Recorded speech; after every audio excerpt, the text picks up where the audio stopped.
Hey folks, so Haley and I are out on our camping trip with our new Teardrop trailer. It's new to us. It's actually a used 2012 Silver Shadow Teardrop trailer from Little Guy.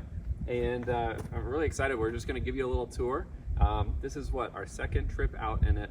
We did a few modifications. Obviously, this is like what we do. We like working on projects and stuff. So I'm gonna bring you around the trailer. I'm gonna show you some of the technical stuff we've done, some of the things about the trailer that are really cool. And then Haley's gonna bring you inside and show you the inside, show you some of the things that we've done in there, and then show you the galley and all sorts of other stuff. So come on. So to start off, I wanted to show you guys, I'm a technical guy. I like working through electronic stuff. So I figured I'd start with the electronics and then I can show you the rest of the trailer. But when we got this trailer, it had a standard AGM battery, deep cycle battery for RVs, marine stuff, and it was pretty old.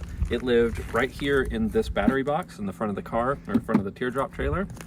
And that powered everything in the Teardrop trailer. It was very basic, just ran to a conversion center and did the lights and some of the stuff inside the trailer. It does have shore power, which I'll show you in a minute, but one of the things I wanted to do was add solar and add more efficient charging from the alternator of our truck. So I first swapped in a 100 amp hour lithium battery. This is a temporary place for it. We got to build out a little structure for it. Those two main feeds go into the trailer and into a charge controller. That charge controller is going to manage solar and the actual alternator charge. It'll do both of those and kind of automatically switch between those. It's pretty cool.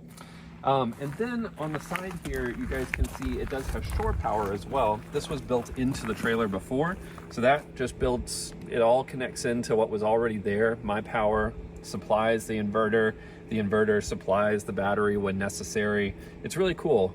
It's really basic. It does what it needs to do, and that's like perfect for a Teardrop trailer.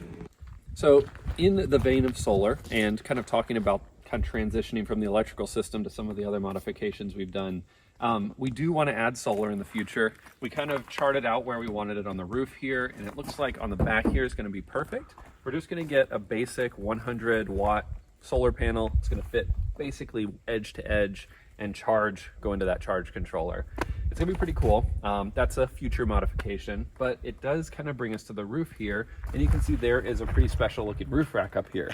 This is something that we have been working on, I don't know, 2 months, 3 months. It's been a process because we built this totally custom ourselves.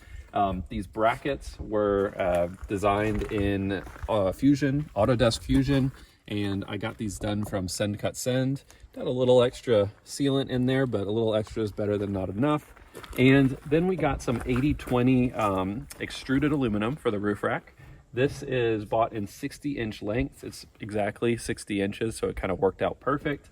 And then of course a 1-amp roof rack for bikes. So when we want to bring the bike somewhere, just lift this alarm, do the other one, put the bike up there. We got a nice secure location for it. And when we don't need it, we can put other stuff up here, like our kayaks or, hang stuff. In the future, we could do something like an awning. The world's our oyster, basically.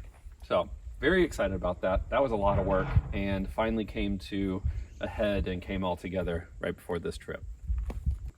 So finishing up with the roof rack, I did want to show you guys the last bit that's outside here, and that is our galley on the back. It was really important to us that we would have a space for our food, our water, and just kind of an area to make food. Both Haley and I are the cooks in the family. We've kind of split that 50-50, and we have this arguably pretty messy right now galley space. We are still kind of fine-tuning how we use this and the things that are worthwhile and things we want to change.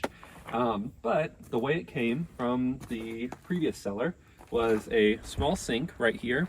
This does have a pump, so you can pump water out and it just drains right down into the outside.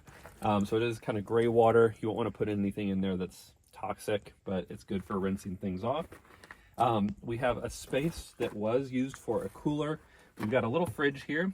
So moving on from the galley, Haley has gone ahead and jumped inside the Teardrop, and let me bring you in there and I can show you guys what we got inside. Hey everyone. So we've got a pretty decent sized space in here. I think this is a full mattress. So we both fit in here really comfortably. We have a 60-pound little pit bull who also sleeps in here with us. This is his little bed. We're trying to train him to sleep at the foot of the bed and not on us, but that's a work in progress. We've got a max air fan here. It works excellently. We've got these two lights here. What else do we have in here? All of the windows have shades, which is excellent. That came that way. Behind here we have some storage. These little doors just slide on little tracks, and there's one on both sides, so we've got a his and her situation. We've got a nice little shelf up here for more storage. These very convenient cup holders that just flip down. Very nice. And then the only real modification we've made in here thus far is adding these pouches. They're double layer pouches, so you can fit in between the pouch and the wall, and then there's a section between the webbing as well. So these have been excellent, especially for holding all of Sally, our puppy's stuff. He's got his own clothing that he travels with, so this is excellent for him. The other thing is these brackets are actually part 2 of the roof rack brackets. We knew that we had to drill through the wall, so we were going to have these bare bolts on the inside, so we wanted to add some functionality to the inside of the camper by adding these plates with hooks on them.